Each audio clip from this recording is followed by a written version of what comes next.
রাজনীতিতে প্রতিপক্ষ নির্বাচন করার ক্ষেত্রে একটা গুরুত্বপূর্ণ ভূমিকা রাখতে হয়।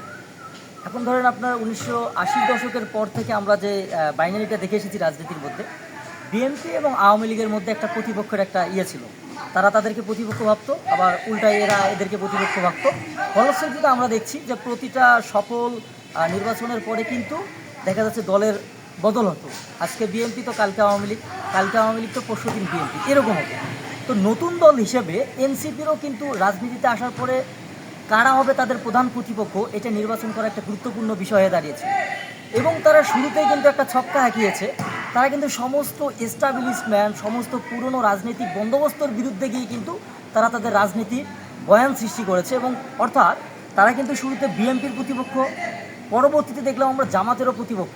অর্থাৎ তারা বড় বড় যে দুটো স্টেক হোল্ডার বর্তমান বাংলাদেশের রাজনৈতিক দল হিসেবে তাদের সরাসরি বিরোধিতা করতেছে। এবং এই বিরোধিতাটার ফলে তাদের একটা অ্যাডভান্টেজ হচ্ছে, তারা যখন জামাত কিংবা বিএনপির বড় বড় নেতার বিরুদ্ধে কথা বলতেছে, তাদের সমালোচনা করতেছে, বুদ্ধিভিত্তিক ক্রিটিক্স করতেছে, এবং উল্টো কিন্তু তারাও এনসিপিকে নিয়ে একটা আগ্রহ সৃষ্টি হচ্ছে, এনসিপির বিরুদ্ধেও তারা কথা বলতেছে কিংবা তাদের সমালোচনা করতেছে। ফলশ্রুতিতে এই যে একটা ব্যাপক একটা অডিয়েন্সের কাছে কিন্তু এনসিপির বার্তাটা পৌঁছাচ্ছে, আর এই বার্তাটা পৌঁছানোটা কিন্তু খুবই গুরুত্বপূর্ণ ছিল।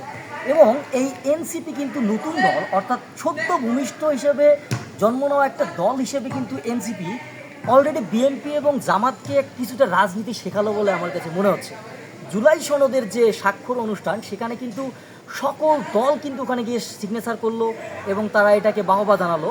এবং কিছু কিছু বুদ্ধিজীবী, সাংবাদিক মহল এবং যে বিএনপি, আওয়ামী লীগ আপনার জাতীয় পার্টি এবং জামাত এবং এই সমস্ত গণ অধিকার পরিষদ সহ বিভিন্ন দল কিন্তু বলার চেষ্টা করলো যে এনসিপি তাদের ভুল রাজনীতি করতেছে, অর্থাৎ জুলাই সনদে স্বাক্ষর না করার তাদের রাজনৈতিক ভুল ছিল। কিন্তু পরক্ষণে আপনি বর্তমান সিচুয়েশনটা অবস্থা করেন, এনসিপি যে কারণে স্বাক্ষর করলো না, অর্থাৎ জুলাই সনদে বাস্তবায়ন আদেশ আইন জারি না হওয়া পর্যন্ত তারা যে সিগনেচার করবে না, এই ফলশ্রুতিতে কিন্তু ঐক্যমত্য কমিশন বর্তমানে একটা জুলাই সনদ বাস্তবায়ন আইন প্রণয়ন করলো। এবং তারা কিন্তু রাজনৈতিকভাবে তাদের যে একটা শক্ত অবস্থান ছিল, এটা কিন্তু পরিষ্কারভাবে বোঝা গেল যে এনসিপি রাইট পথে ছিল। এবং এটা স্বীকার করেছেন কিন্তু জামাতের আইনজীবী শিরশির মনির, এবং তিনি কিন্তু সরাসরি বলতেছেন যে এনসিপির এই অবস্থানটা সঠিক ছিল। অর্থাৎ সদ্য ভূমিষ্ঠ একটা দল কিন্তু বিএনপি এবং জামাতকে কিন্তু রাজনীতিটা শেখালো। এখন সালাউদ্দিন সাহেব কিন্তু এখন বলতেছে যে ঐক্যমত্য কমিশন, তারা যেটা কমিশনের যে সিদ্ধান্তগুলো হয়েছে সেগুলো কিন্তু তারা তাদের যা বলছিল ঐক্যমত কমিশনে সেটা কিন্তু তারা করেনি, অর্থাৎ তাদের মন মতো একটা আইন তারা প্রণয়ন করার চেষ্টা করতেছে। এখন কথা হচ্ছে, সালাউদ্দিন সাহেব যদি না জেনে থাকে যে কি আইন হচ্ছে জুলাই ঐক্য সনদে, তাহলে তারা সিগনেচার করলো কিভাবে? এখন তারা যদি একটা ধরেন আপনার একটা দলিল দস্তাবেজ আপনার কাছে আছে, আপনি কোনো একজনের কাছ থেকে দলিল করে নেবেন কিংবা তাকে দলিল করে দেবেন। এখন আপনি যদি ওই দলিলে কি আছে এটা যদি না জানেন, এখানে না জেনে যে সাইন করাটা যে একটা বুদ্ধিমত্তা, যে একটা বোকার মতো পরিচয়, সেটা কিন্তু বিএনপি জামাত সহ সকল রাজনৈতিক দল করেছে। এই ভুলটা কিন্তু এনসিপি করে নাই। এখন বিএনপি এই ভুলটা করার কারণে যে তাদের যে খেসারতটা দিতে হবে, তাদেরকে জুলাই সনদের যে আইনটা রয়েছে সমস্ত আইনগুলো কিন্তু তাদেরকে মানতে বাধ্য হতে হবে, কারণ তারা ওই আইনে সিগনেচার করেছে অলরেডি, তাদের এখানে বলার কোনো সুযোগ নেই।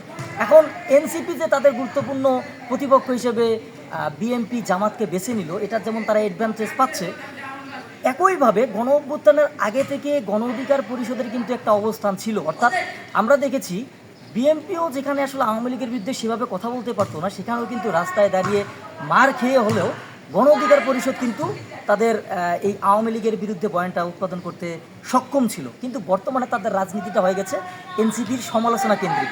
অর্থাৎ এনসিপি যেখানে জুলাই পদযাত্রা করতেছে, উঠান বৈঠক করতেছে, জনগণের কাছে তাদের রাজনৈতিক বয়ান নিয়ে যাচ্ছে, তাদের ভবিষ্যৎ রাজনীতিটা কী হবে সেটা বলার চেষ্টা করছে, এর বিপরীতে আমরা গণ অধিকার পরিষদ দেখতেছি বিভিন্ন টক শোতে কিংবা বিভিন্ন জায়গায় তাদের সভা সমাবেশে বলতেছে এনসিপির সমালোচনা। অর্থাৎ এনসিপি কী করতেছে, কী ভুল করতেছে, এই দায়িত্ব নিয়ে তারা বসে রয়েছে। তাদের রাজনীতিক কোনো মানে একটা মুভমেন্ট এটা কিন্তু লক্ষ্য করা যাচ্ছে না।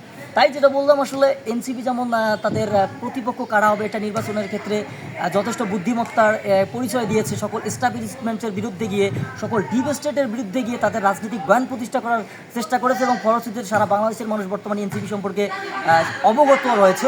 এই রাজনীতিটা গণ অধিকার পরিষদেরও করা উচিত। সো সকলকে আসলে তাদের এই রাজনীতির ক্ষেত্রে আসলে অনেক কিছুই চিন্তা বিবেচনা করা উচিত।